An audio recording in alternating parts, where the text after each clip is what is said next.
Olá a todos, bem-vindos a mais um episódio aqui do TourQuest. Hoje eu estou aqui muito feliz porque eu estou aqui com o professor Gilson Rodolfo Martins, uma pessoa que eu sempre admirei aqui enquanto professor da Universidade Federal. Professor Gilson, muito obrigado por estar aqui. Eu que agradeço e esses seus comentários iniciais retribuo, né, igualmente.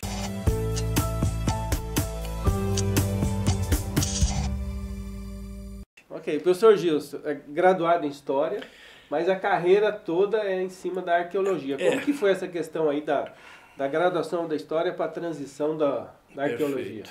Bom, eu sou bacharelado, né, em História lá na Universidade de São Paulo, nasci em São Paulo, né?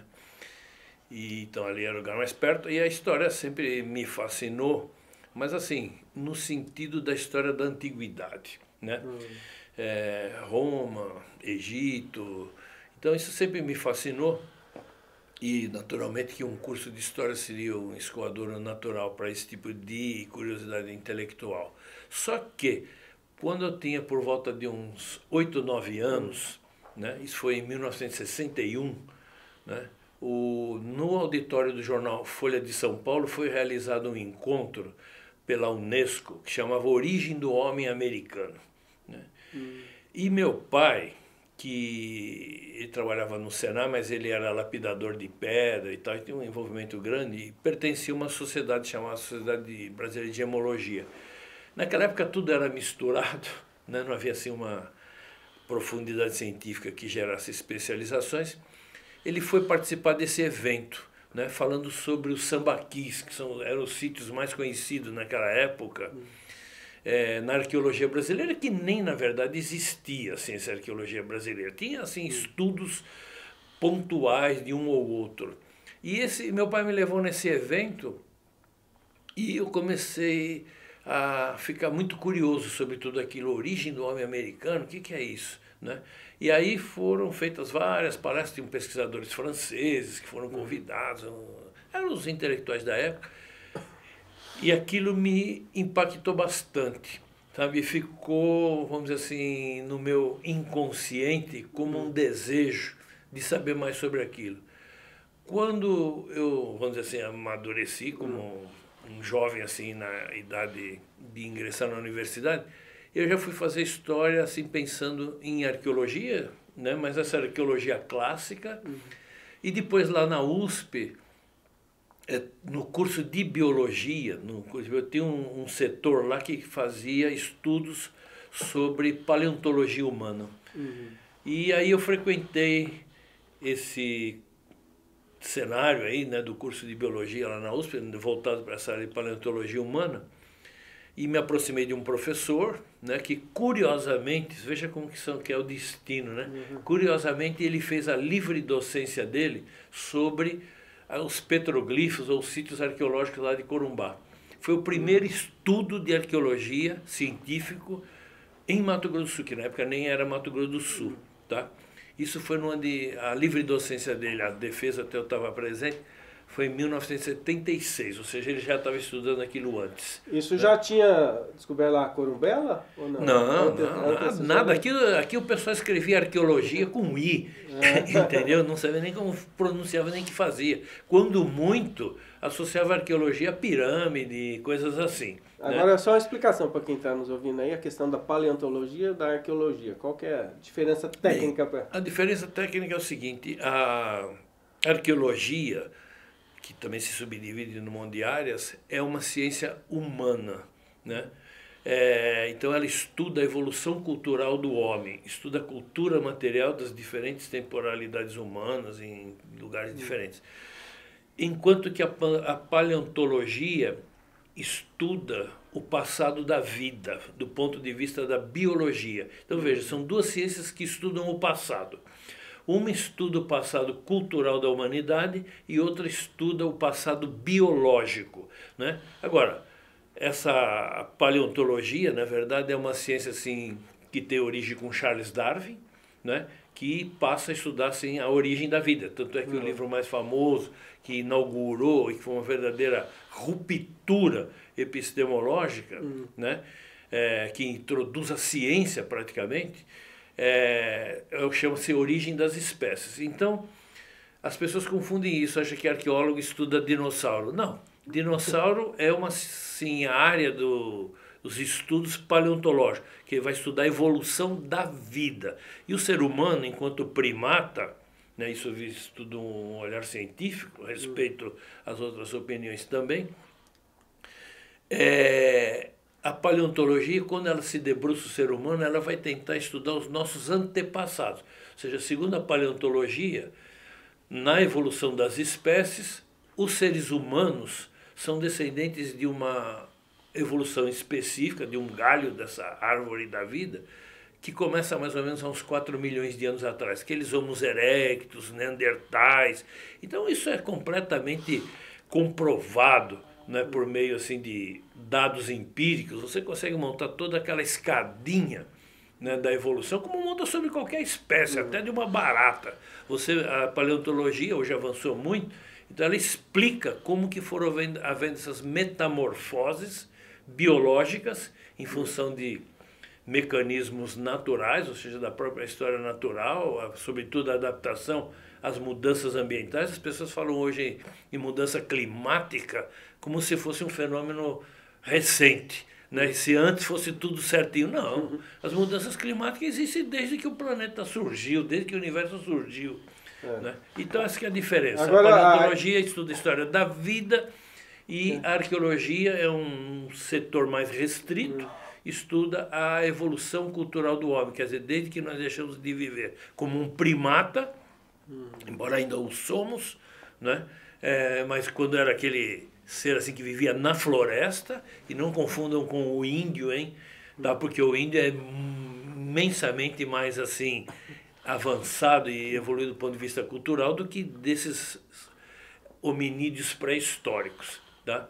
Então essa que é a diferença dos aí na prática a arqueologia vai buscar resquícios dessa produção do convívio sociocultural do homem. Isso, que se dá dentro da evolução humana, né? Dentro da evolução paleontológica. A questão é a seguinte, depois que eu me formei, né, que fiz doutorado lá na USP também em arqueologia, né, tinha feito bacharelado em história, depois fui pela área da arqueologia propriamente dita. Aqui na América você não tem a evolução humana. Quando o ser humano aparece aqui na América, isso eu estou falando das 3 Américas, né? O ser humano já é o sapiens como nós. Né? Nós somos chamados assim na linguagem científica de sapiens. Né? Homem é uma categoria assim definida pelas ciências humanas, mas do ponto de vista da biologia, da história natural, nós nos chamamos sapiens. O outro chama chimpanzé, o nossos parentes próximos, o outro chama orangotango, o outro chama gorila. Então, nessa visão paleontológica, o nosso nome é sapiens, né? Não é homem. Homem é uma... Aí nós vamos falar ainda da América, até do seu livro dos 12 mil anos, mas voltando um pouquinho aqui na coisa, na origem lá da graduação e tal. Na época não existiam os cursos de arqueologia, então, né? Não existia. Hoje nós temos, apesar de ter pouco no Brasil. Tem pouco, para o tamanho do Brasil, mas pouquíssimo. Aí o título de arqueólogo vem do doutorado e tal, e da área de estudo. Nessa época, professor, eu, quando fiz lá o doutorado, na verdade, mestrado e doutorado, né, só tinha 2 cursos de arqueologia no Brasil, que era na USP e na Federal de Pernambuco. Só que esses 2 cursos eram cursos de pós-graduação, mestrado e doutorado, no Brasil inteirinho. Tá? O de Pernambuco era uma área de concentração do mestrado e doutorado em História, e o único que, na verdade, era voltado para a arqueologia especificamente, assim, uma forte influência francesa ali, né, que sempre foi forte na USP, era a USP mesmo. Então, se você quisesse ser um arqueólogo com essa classificação, com essa titulação científica, você tinha que fazer, não tinha graduação. A não ser que você fizesse no exterior, mas também no exterior não era reconhecido aqui. Você teria que fazer mestrado e doutorado ou em Pernambuco ou em São Paulo. Então aí você teria o título de arqueólogo. Depois isso, por causa até da legislação ambiental, que eu estava te dizendo agora há pouco, se quiser retomar depois, houve uma demanda progressiva, né, nos últimos... em 1970, vamos pôr uma data aproximada, 1970 para cá, quer dizer, talvez 50 e poucos anos. É aí que nasceu a arqueologia, academicamente, formando profissionais e veio evoluindo. Hoje deve ter uns 10 cursos de graduação, e além dos mestrados e doutorado, espalhado aí pelas federais do Brasil, mas nem em todos os estados. Por exemplo, aqui não tem. Agora quem quiser fazer arqueologia aqui tem que ir embora. Formação profissional aí, quando que entra aí o cenário do ainda, né, antigo Mato Grosso na sua vida profissional? Então, quando eu era professor lá em São Paulo, de cursinho, né, e num determinado momento o estado estava surgindo, né? Mato Grosso do Sul estava surgindo da divisão, e a própria universidade, que aqui se chamava Universidade Estadual de Mato Grosso, né? Não confundir com a UEMS, né? Era a Universidade Estadual de Mato Grosso, que existe uma até hoje, ainda se chama UNEMAT, que é a Universidade Estadual de Mato Grosso, que equivale à nossa UEMS, né? E aqui, bom, as pessoas isso aí sabem, né? Você só tinha o curso de medicina, odonto, farmácia, eu não me lembro qual. E quando surgiu o Estado, federalizou essa universidade. Acho que está fazendo 46 anos agora, né? Também. Acho que até a universidade está comemorando isso. Aí federalizou essa universidade estadual, né? Bom, quando ela foi federalizada, evidentemente que ela era bastante deficitária em cursos, para se chamar até de uma universidade, né? Você tinha meia dúzia de cursos de graduação. E aí, aceleradamente, os reitores da época, né? O João Pereira da Rosa, que foi o primeiro reitor, depois o Zardo, depois o Olímpio, enfim, aqueles reitores da década de 80 que abriram a maior parte dos cursos que hoje compõem a UFMS. Então, abriam concursos, né? Naquela época tinha bastante concurso para professor, porque precisava de professores para formar os quadros, e eu vim num desses concursos, entrei aqui. E foi para aqui da UANA? Não, eu fui, na verdade, aqui em Campo Grande não tinha curso de História, como eu falei, nem arqueologia, muito menos ainda, né? E precisava de professor em tudo quanto é lado, aqui da UANA, Dourados e tal. Eu fui primeiro para Dourados, depois fui para aqui da UANA, depois fiquei dando aula aqui, até que os departamentos foram se estruturando, né? Agora, em termos de pesquisa de campo, né? Qual foi assim, a primeira pesquisa que despertou atenção? Então, o senhor teve quando eu vim para cá, aqui a arqueologia era zero, né? Com exceção desse trabalho do professor Afonso Bueno Passos, que é isso que eu te falei, que era professor de pré-história lá no curso de biologia na USP, que tinha feito a livre docência dele sobre uns sítios de Corumbá, arte rupestre. Não tinha nada, ninguém fazia nada. Aqui todo mundo confundia as coisas, né? Mas já tinha uma problemática científica que já me chamou bastante atenção na época, que era a grande população indígena que havia aqui em Mato Grosso do Sul, né? Até hoje, né? Sabe, Mato Grosso do Sul é um dos estados que tem a maior densidade demográfica de índios.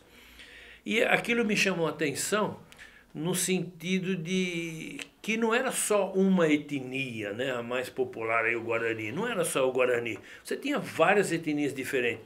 E aquilo me provocava assim questionamentos. Falei, bom, mas de onde que vieram esses índios? Né? Como que formou uma multiculturalidade de sociedades indígenas, inclusive tão diferente uma da outra? Porque as pessoas costumam falar que índio tudo é igual, né? Essa é uma simplificação, não vou chamar de preconceito, é porque não sabem, né? Então acho que índio tudo é igual.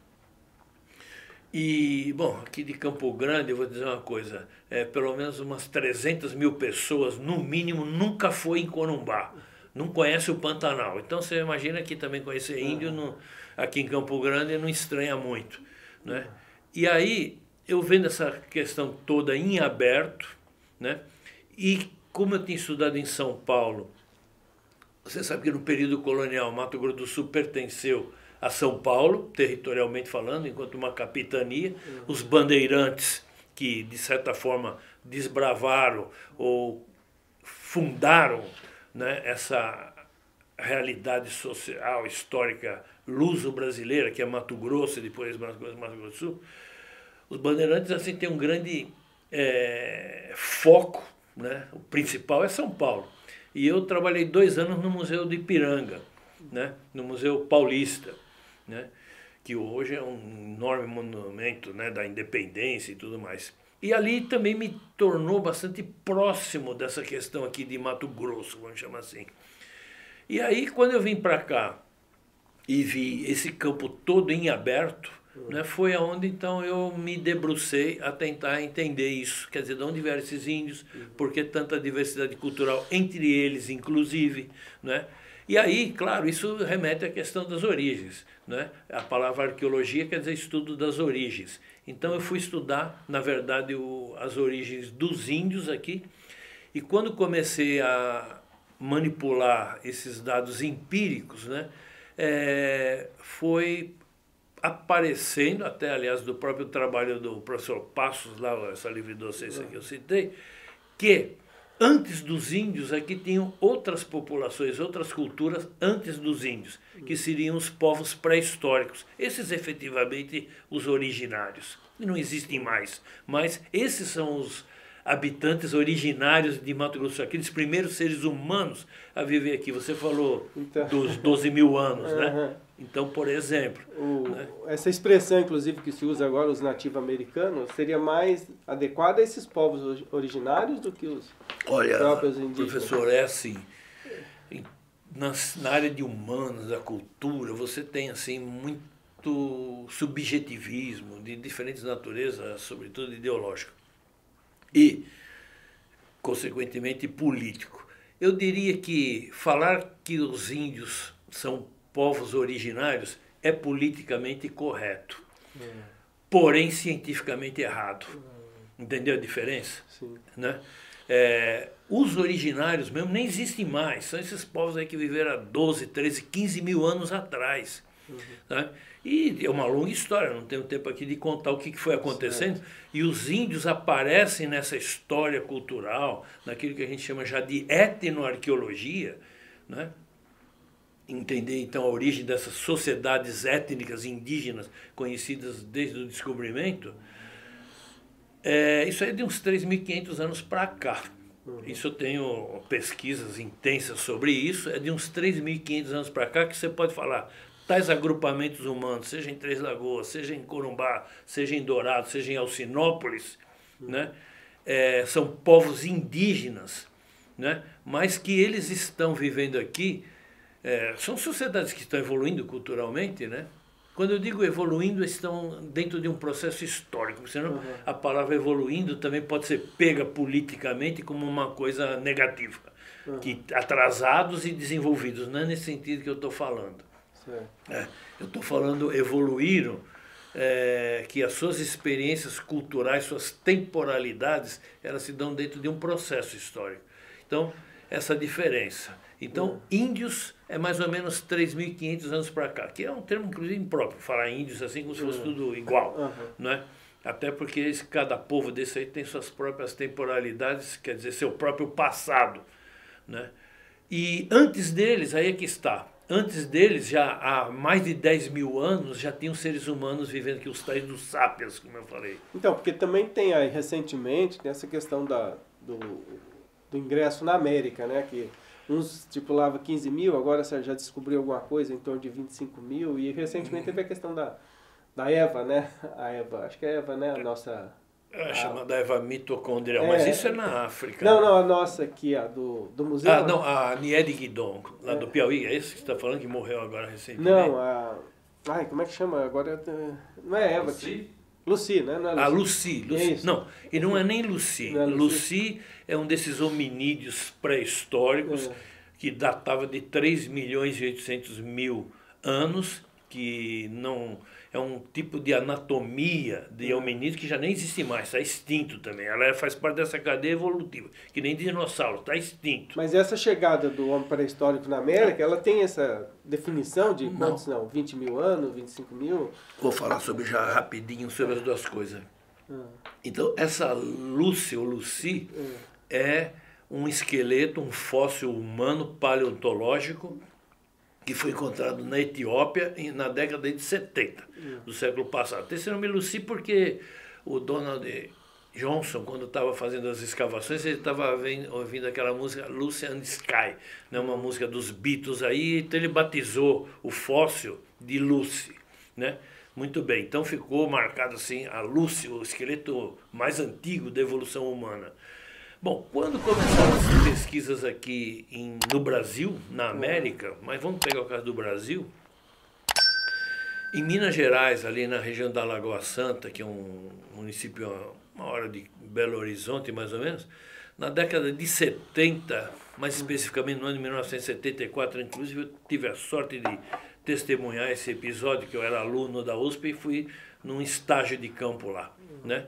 E o que aconteceu? Tinha uma equipe franco-brasileira escavando nessa região e encontrou um esqueleto humano, que até hoje é o esqueleto mais antigo de seres humanos aqui no Brasil, tá? E é datado de 10.500 anos. Não é índio, é desses pré-históricos, né? Mas é sapiens, igualzinho a nós, igualzinho, nada a perder. E aí, como tinha a Lucy como marco cronológico da paleontologia humana no planeta, né? Porque a origem do ser humano é na África, né? Então, como tinha esse marco cronológico da origem dos humanos lá na África, tá, o berço da humanidade, aí se jogou essa ideia do berço da humanidade aqui para o Brasil, né? Então, qual é o berço da humanidade aqui no Brasil? Obviamente que isso é só simbólico, é muito mais antigo. Então é a Lucy, né? Mas a Lucy é africana. Então vamos adaptar aqui para o Brasil para usar o nome de Luzia. Né? Então Luzia, a primeira brasileira, inclusive foi capa até da revista Veja, nos livros didáticos. Agora o que é curioso, né? E aí que eu te coloco essa questão do índio. Isso gera uma certa polêmica, porque quando se encontrou esqueleto, o crânio, claro que está fragmentado, mas dá para estudar perfeitamente, né? Quando foram analisar por métodos de craniometria, ou seja, as medidas de crânio, então que é, digamos assim, uma antropologia forense, né? Em vez de aquele crânio apresentar traços, características típicas do chamado mongoloide, estou falando no sentido assim da classificação, não tem nada a ver com a doença, né? Que são os orientais, os asiáticos, chinês, coreano, japonês, mongol, propriamente dito, né? Então eles têm aqueles traços que todo mundo sabe. Você bate o olho e você vê. Aqui em Campo Grande, você tem aqui os descendentes de Okinawa, você logo vê que eles são, né, outro tipo anatômico. Não é raça, mas outro tipo anatômico. Quando se fez essa análise, viu que a Luzia não tinha nada de mongoloide, né? Mas se ela não tem nada de mongoloide, que traços elas têm? Elas têm traços de negroide.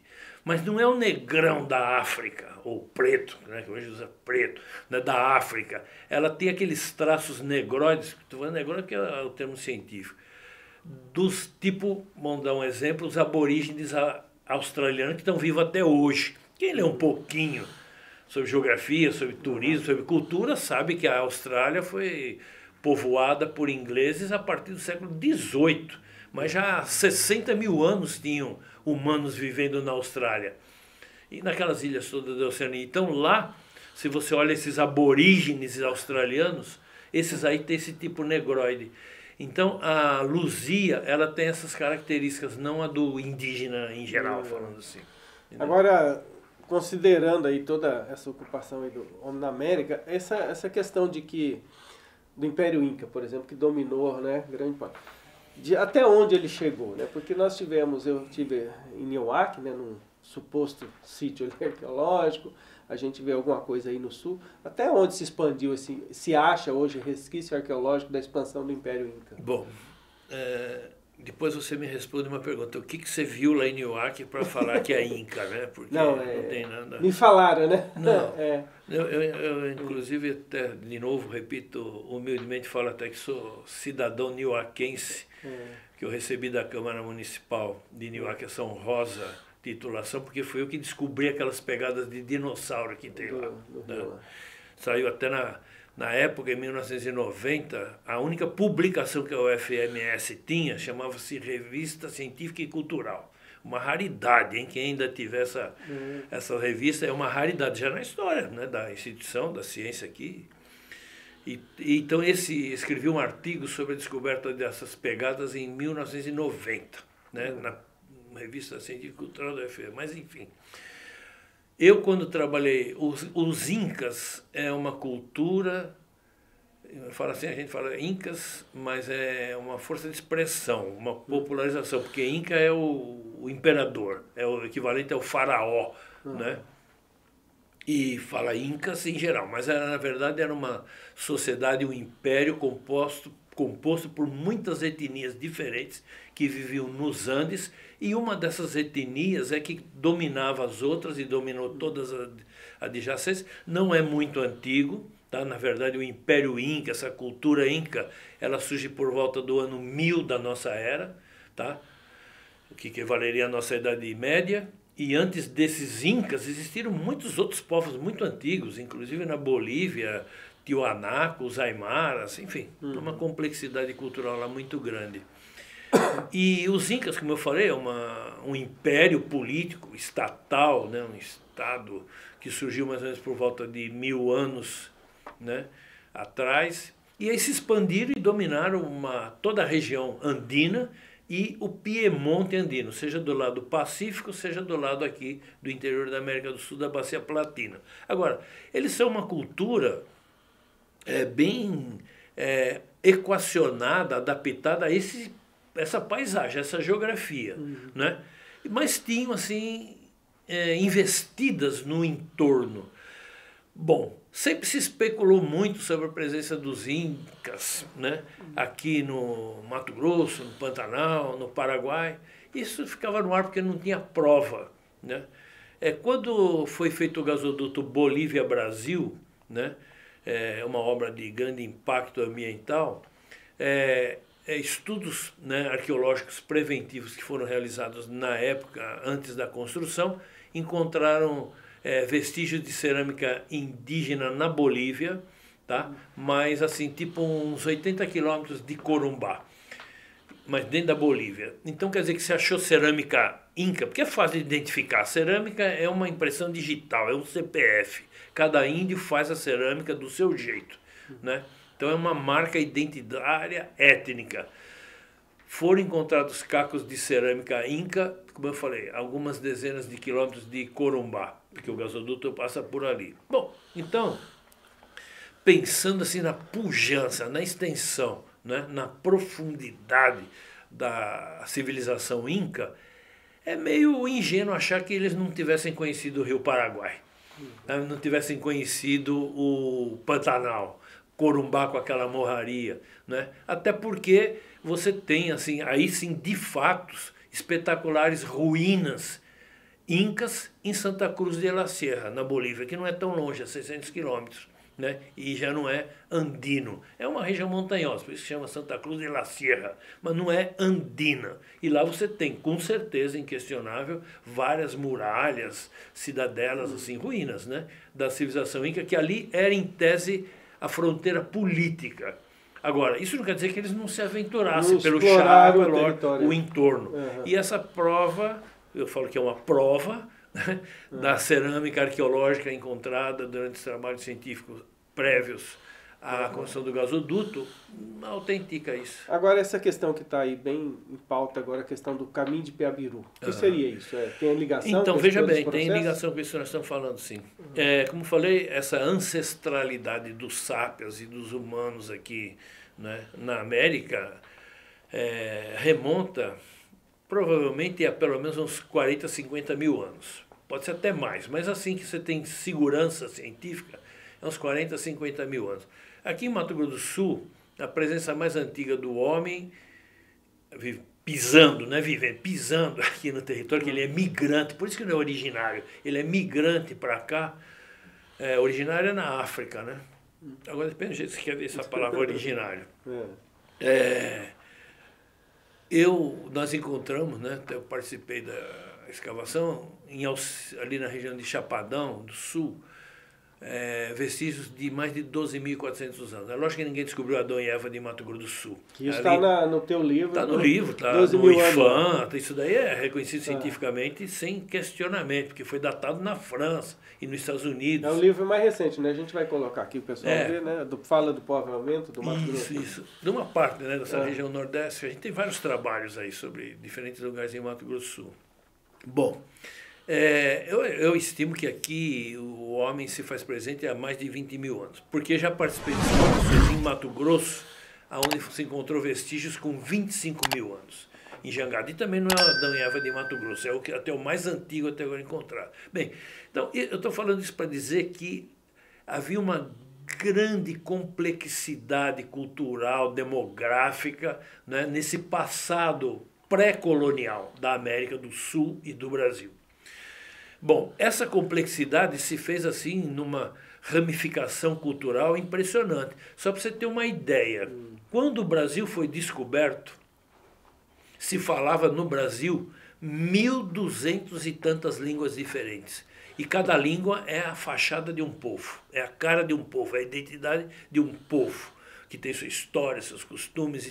Você já pensou que é isso? 1.200, ainda hoje, no Brasil se fala 240 línguas indígenas diferentes. É o país mais poliglota do mundo. Tudo bem que algumas línguas são faladas por meia dúzia de pessoas, mas não importa. Há por trás disso um passado. Então, essa complexidade faz com que a gente passe a pensar que não havia assim, um isolamento, não era um arquipélago, ilhas, povos que não se contatavam. Não, havia uma intensidade de trocas, assim, de um olhar antropológico, intensidade de trocas assim, muito variada entre todos esses povos. E, claro, eles tinham que ter sistemas viários de comunicação.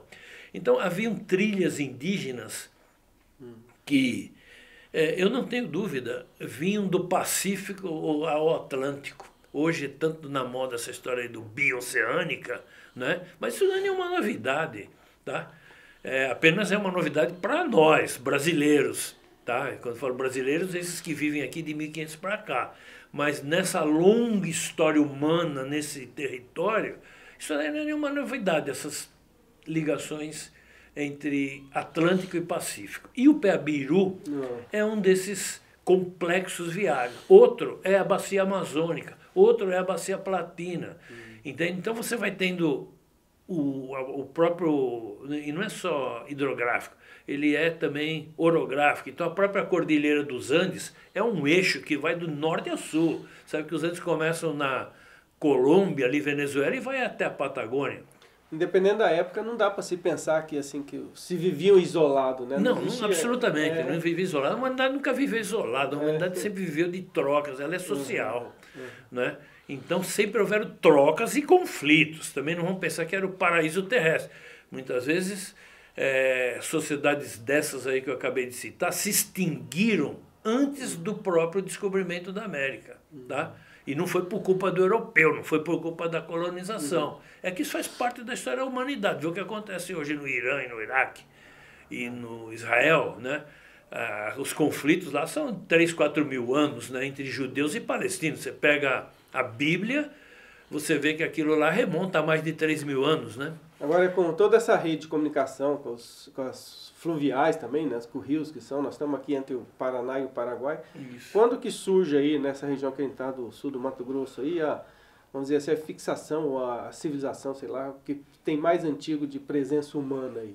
Bom, então, o lugar mais antigo que eu falei é esse que a gente escavou, um sítio arqueológico chamado Alto Sucuriú 12, em Chapadão. Mas cavamos outros naquela região. O rio Sucuriú tem uma importância assim, fundamental para entender esses processos de povoamento. E antes dele o próprio rio Paraná e o próprio rio Paraguai. O problema é que o rio Paraguai é pouco estudado até agora. Assim, uma arqueologia do Pantanal ainda é muito preliminar. Ao passo que no Alto Paraná, né, no rio Paraná aqui de Mato Grosso do Sul, Três Lagoas, Brasilândia, Bataguaçu, Anaurilândia e Vinhema, por força de trabalhos assim de prevenção arqueológica, nós aqui, inclusive, no âmbito da universidade, trabalhamos por mais de 30 anos lá no Rio Paraná. Tá? Os trabalhos, na verdade, lá no Rio Paraná, um convênio da CESP com a UFMS, começaram em 1993, quando o reitor aqui, esqueci o nome agora, assinou um convênio com a CESP para fazer um grande trabalho de levantamento arqueológico no Rio Paraná. Não, depois do Fauzi, como é que chamava? Depois do Fauzi é um professor de matemática, não. É um professor de matemática, Perezan, Celso Perezan. Ele assinou em 1993 um convênio com a CESP e até hoje nós fazemos esse trabalho de monitoramento da arqueologia no Rio Paraná. Mas assim... Bom, aí nos permitiu ver essa multiplicidade de culturas que existiram aqui, desde o pré-histórico até as sociedades indígenas. E o Peabiru, eu considero que é um sistema viário que ele vai surgir já dentro do contexto indígena, ou seja, acredito que ele já é trilhado assim nessas interligações, considerando sobretudo a complexidade das civilizações andinas. Eu acho que pelo menos há uns 2, 3 mil anos o Peabiru já existe. O que é esse Peabiru? Bom, é um caminho, um sistema viário, não é uma Raposo Tavares, nem uma Cândido Rondon, nem uma 163, né? É um caminho terrestre e fluvial que ligava aquela região de Cananéia, no sul de São Paulo, Paranaguá, no Paraná, e o litoral catarinense, né? Que é uma área por excelência guarani, né, assim, nos últimos 1000 e poucos anos, e esse mundo guarani, né, que está nessa região entre São Paulo, Paraná, Santa Catarina, ele se estendia pelo interior, passando pelo interior desses estados, depois Mato Grosso do Sul, e entrava na Bolívia e no Paraguai, que são os lugares onde você tem Guarani hoje, entendeu? Bolívia, Paraguai e o sul do Brasil, onde você tem índios guaranis. Então, esse Peabiru era um caminho de trilhas indígenas dentro desse, eles chamam de Nhanderetã, né, na língua guarani, nossa nação, nosso território, nosso país, tá? Esse Nhanderetã. Então, o Peabiru era um sistema viário que interligava essas sociedades, aldeias, comunidades, que o Tinico quiser chamar, Guarani em todos esses 3 países. Agora, evidentemente que esbarrava, né, no Piemonte andino, e daí você pode imaginar que já os Andes, por outro lado, tinham os seus caminhos, a famosa Estrada do Sol, né? O Inca era igual ao romano, né, porque todo império precisa de comunicação. Então, o projeto de estradas, de infraestrutura, por isso que eu falo que o Bioceânica é a novidade para nós brasileiros, mas antigamente não é.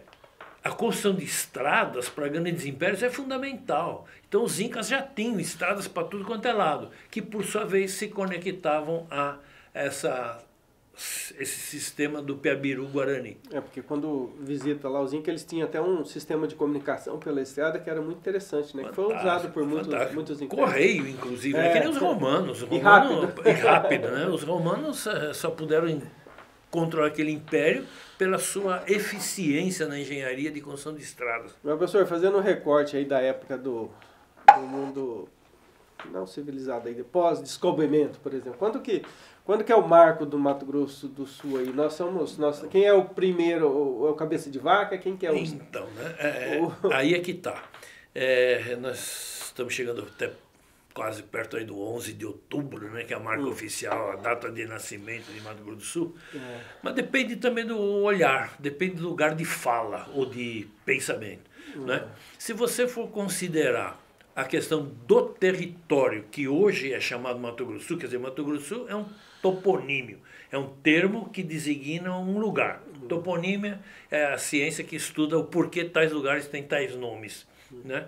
Então, Mato Grosso do Sul é um topônimo, ele subentende automaticamente um território delimitado. Então, dentro desse território delimitado, no olhar do sul-mato-grossense, que é um brasileiro, tá? Não nos confundamos, né, com essas outras sociedades mais ancestrais, é brasileiro, quer dizer, vai contar da história do Brasil para cá. Quando que chegaram aqui os primeiros seres humanos dentro de um processo histórico chamado brasileiro, ou luso-brasileiro, ou castelhano-luso-brasileiro? Bem, há evidência histórica, autêntica, comprovada, né, de que o primeiro europeu, né, porque isso aqui é um processo ibero-americano, você pensar em Brasil, Paraguai e Bolívia, são realidades construídas num contexto ibero-americano. Quando que chegou o primeiro íbero, ou o primeiro europeu, pisando nesse território aqui? Hoje chamado Mato Grosso do Sul. Foi em 1524, quando um português chamado Aleixo Garcia saiu de Santa Catarina, seguindo pelo Piabiru, tentando chegar aos Andes para encontrar as minas de prata de Potosí. Ele sabia que existia. Por isso que chama Argentina, ou Bacia Platina, né? Que a palavra Argentina vem de argent, que é prata em francês ou latim. Né? Então eles já sabiam que havia prata, porque os primeiros colonizadores portugueses ou espanhóis, quando chegaram no litoral brasileiro, já no início do século XVI, eles já viram os índios usando adornos de prata. E perguntavam para eles, porra, de onde vem essa prata, que era a grande ambição do colonizador, né, europeu naquele momento. Ah, vem lá, tá. Aí que eles falavam lá. Então você sabia que em direção ao oeste existia uma civilização que já dominava a metalurgia, porque o índio, é um erro dizer que eles não conheciam os metais. Eles conheciam, tá? Mas por aquisição, por meio de trocas culturais. Eles não sabiam fazer, produzir. Então o índio não dominava o processo da metalurgia, mas ele conhecia os metais, tanto é que usava como adorno. É isso que excitou os colonizadores em sair desesperadamente em busca da fonte, das jazidas. Interiorizando pelo território. Isso, e foram pelo Piabiru atrás disso aí. Então, esse Aleixo Garcia, que não dá tempo de contar aqui agora, né? Mas seria um objeto de um outro programa. Ele é o primeiro europeu, como eu falei, português, mas dentro de uma missão espanhola, a passar pelo território sul-mato-grossense. Agora, aqui né? no Mato Grosso do Sul, acho que no Pantanal, nós temos um vestígio de cidade, né? Uma cidade, não sei se é o termo, né? É cidade, que sim. é, como é que chama? Esqueci o nome, que está no Pantanal. Santiago de Xerez. Santiago de Xerez. Está ali 12 quilômetros daqui da Uana. Qual que é a origem daquilo? Então, veja bem, quando esse tal de Aleixo Garcia, ele ingressa aí pelo Piabiru e chega assim aos limites do Império Inca e consegue saquear, né, bens, né, materiais, sobretudo metais preciosos do Império Inca naquela região, de Santa Cruz de la Serra, por ali. Ele depois foi morto, né, na volta, não chegou a retornar com a pilhagem, né, ele foi morto pelos índios no caminho. Mas a notícia chegou, de que ele tinha, inclusive, restos de objetos de metal, prata principalmente, chegaram ao litoral. Isso é que acendeu a febre da conquista da Bacia Platina. Né? Bom, a partir dessa constatação, os espanhóis entraram com tudo para tomar posse da América do Sul, sobretudo da Bacia Platina, embora já dominavam os Andes, né? E aí eles organizam uma grande expedição no ano de 1535, do tal do Pedro de Mendoza, Mendoza, Argentina hoje, do vinho, né? E começa a conquista da Bacia Platina. Bom, e para tal, eles têm que fundar cidades, e fundaram várias cidades, que, por exemplo, Assunção foi fundada em 1537, Vila Rica, no Paraná fundaram várias cidades, São Paulo, que não era espanhol, mas foi fundado em 1554, já nesse impulso, né, de colonização da América do Sul.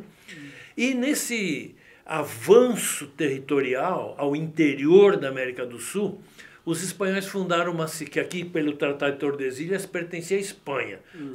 Essa região dos Mato Grosso, Goiás e tudo mais, só vai pertencer ao Brasil, ou a Portugal primeiro, né, a partir de 1750.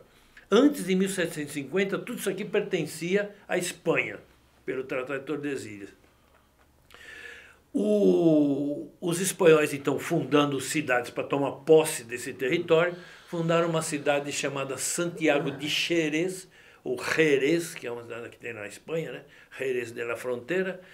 Fundaram essa cidade em 1597, na margem do rio Ivinhema, hoje no município de Naviraí. Ficaram ali 7 anos. Nós temos o nome dos fundadores, tem a ata da fundação dessa cidade.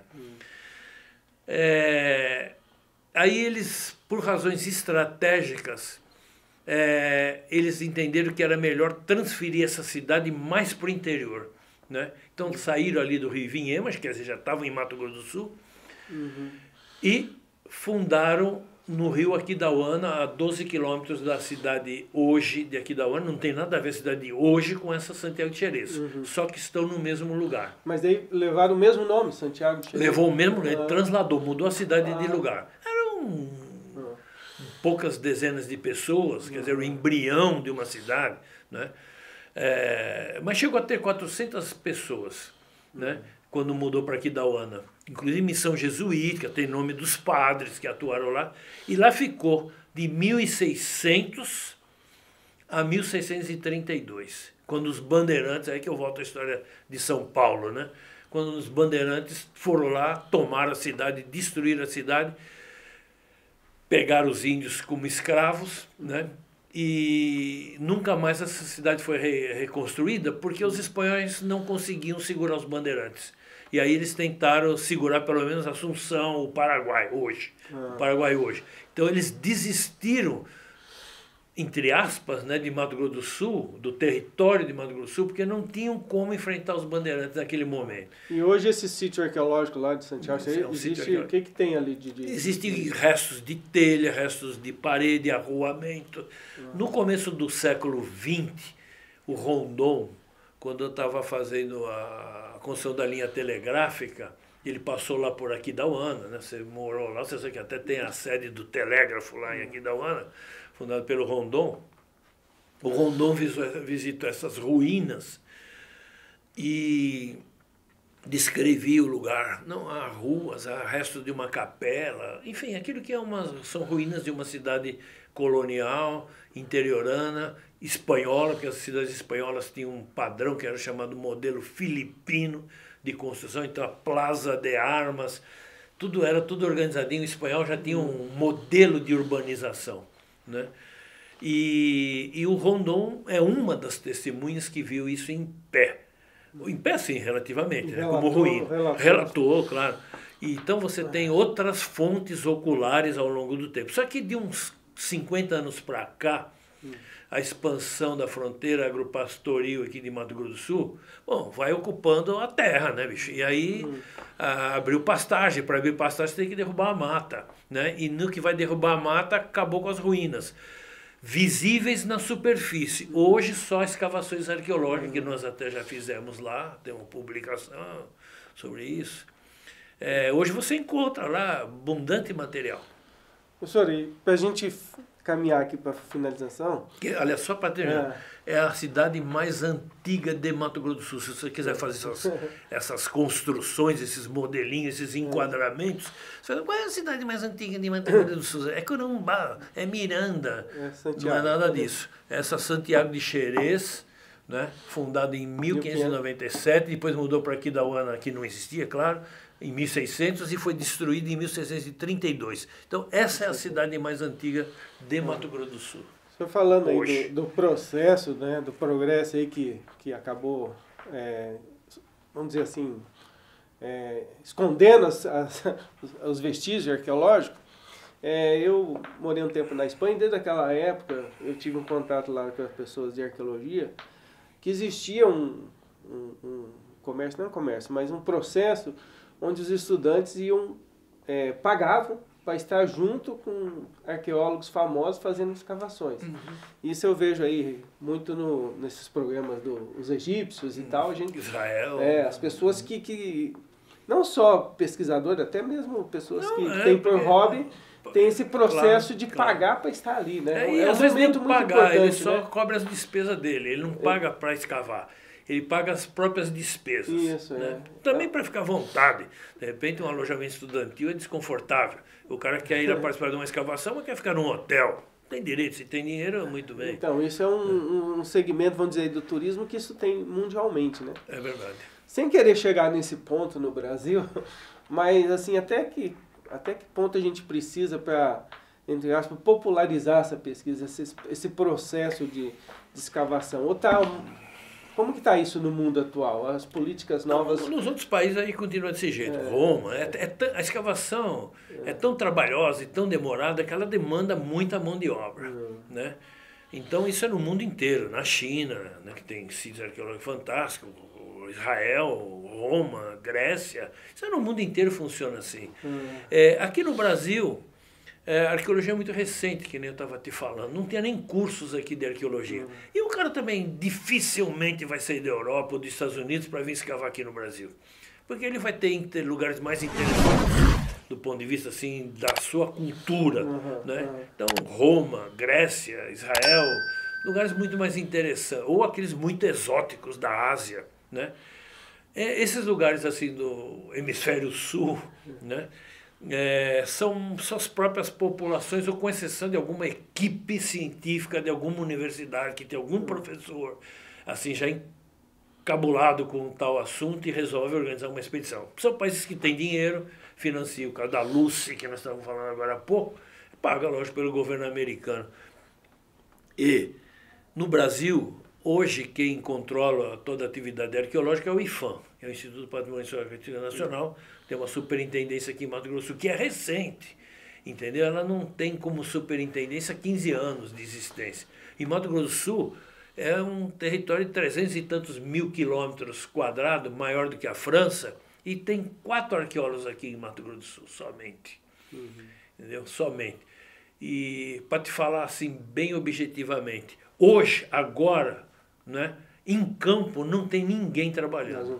Não tem arqueólogo trabalhando. Aqui não, a FMS ficou aí, né, que entrou no nosso lugar. A professora Emília aposentou também. Ela não, hoje é pró-reitora, não pesquisa. Tá? Corumbá foi contratada uma pesquisadora recentemente, mas ela também está tão envolvida com as aulas que tem pouco tempo de ir para campo. Né? Fora isso tem eu e a Emília. Né? E nós continuamos fazendo trabalho de campo naquela condição que eu te falei de uma ciência aplicada, né? No Rio Paraná, em outros lugares onde obras ameaçam os sítios arqueológicos. Mas o processo das trilhas rupestres lá de Alcinópolis tem Aquilo é turístico, né? Não é de pesquisa. Já transformou num atrativo turístico. É um atrativo turístico, ainda muito precário, diga-se de passagem, né? Mas não é pesquisa, entendeu? É levar turistas a conhecerem as inscrições rupestres. E assim, se faz de uma forma ainda muito embrionária. Por exemplo, aqui da UANA, nós terminamos escavações agora recentemente. Acredito que ali naquela região Piraputanga, que está bombando hoje, né? Repetindo o que aconteceu com o Bonito, nós encontramos ali vestígios de 10.400 anos. Pensa que loucura, entendeu? E está lá. E a própria Estrada Parque, aquele negócio, não cai a ficha de fazer as coisas direito. Mas estamos terminando, né? Campo para pesquisa é infinito, nossa, né? Falta aqui tem políticas públicas. Campo de pesquisa para 10 mil anos. Professor, obrigado por estar aqui. Desculpa aí pelo tempo aqui. A gente teria que marcar mais 2 ou 3 para continuar esse assunto. Pode ser, se você depois, futuramente, quiser discutir especificamente tal assunto, pode marcar sem problema. Obrigado por estar aqui. Obrigado a vocês que estão nos acompanhando aí nesse mais um episódio do TourQuest. Obrigado, até a próxima.